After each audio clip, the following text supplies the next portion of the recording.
Hello everyone, welcome back. Following on from my last video about introverts, extroverts and how we perceive ourselves, and now I wanted to talk about how other people's perception of us affects our perception of ourselves. Now I read a very interesting story. Remember when you were at school and you had sets for different levels for maths, for example. First set is the top students and set 9 is the lowest. So in this particular school they had them flipped in the computer. The top set was put as the bottom set and the bottom set was put as the top set. So when the teachers came in, the top set teacher was expecting his students to be top of their game. The bottom set teacher was obviously expecting his students not to be particularly good at maths. But of course they found it entirely the opposite situation. The top set children were struggling with the material. So the teacher had to question himself, is it me or the students? Well, the students must be intelligent, otherwise they wouldn't be in this set. So he then changed his approach to teaching and started teaching them in a different way so that the material will get through to them, and they improved.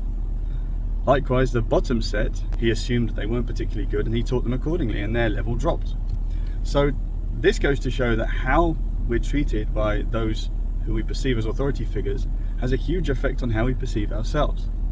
So there's a lesson here for those people that have direct reports at work, for example, or you're dealing with students at school. If you want to get the best out of the people, this study at least would suggest that the way you treat them can help you to get the best out of those students or your direct reports.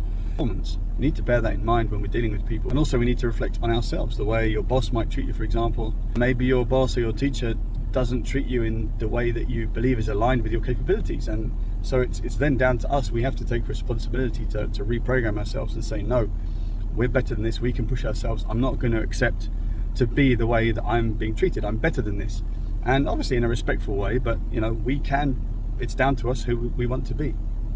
So again, this is just food for thought, and like sharing, like discussing. Let me know what you think in the comments.